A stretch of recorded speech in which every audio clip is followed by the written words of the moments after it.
Hi, I'm the Tabletop Teacher, and in this video we'll take a closer look at a staple attack power, Penetrating Psychic Blast.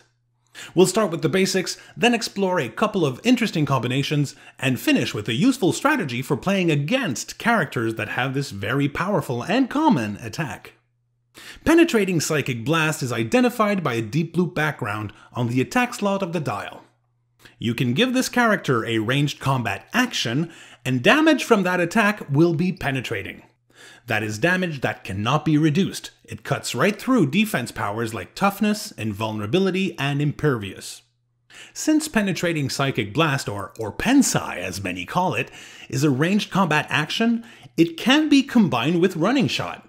Combining those two powers with high speed, damage, and range values will strike fear in your opponents. Something Dark Angel can do very well. But even a 45-point Argus agent can spell trouble with that Running Shot Penetrating Psychic Blast combo. Note that you cannot combine Penetrating Psychic Blast with Range Combat Expert or Hypersonic Speed, because those powers require a power action, while Pen-Psy requires a ranged combat action. You can't do both at the same time. Having some friendly characters with enhancement can deal crazy amounts of damage.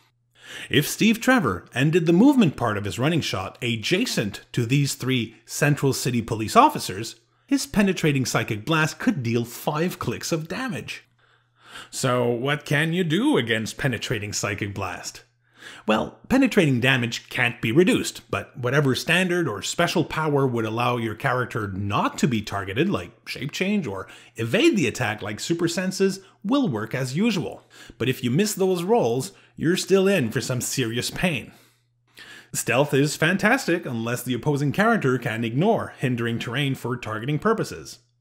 And as standard defense powers go, Invincible is likely to be your best protection against a Penetrating Psychic Blast. But there is a sneaky way to make sure your opponent can't make that powerful ranged attack against your characters. Just get in his face. When a character is based, that's when an opposing character is adjacent. He or she cannot be given ranged combat actions, unless the character is a giant or has some other feature that grants improved targeting.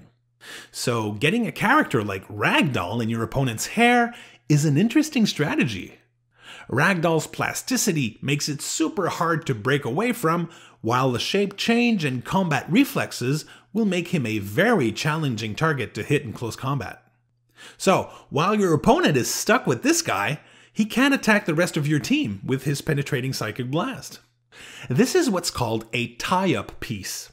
Although my example here might be a tad expensive to really qualify as a true tie-up piece. That version of Ragdoll is 60 points, and many players prefer the tie-up piece to cost less than 50. Ragdoll has a gravity feed version that fits the bill, and has a very interesting trait. When Ragdoll is knocked out, he modifies the attack value of the attacker by -2 for the rest of the game. The tie-up piece strategy can be very effective. If you're stuck on the receiving end of it, you'll wish your Pen-Psy attacker had sidestep to try and break away without losing the chance to attack. So that's something to look for as well. Do you have a favorite character that can use Penetrating Psychic Blast? What are your strategies for dealing against those characters? Share your strategies in the comments below. Don't forget to like this video, subscribe to the Tabletop Teacher, and beware those Omega Beams.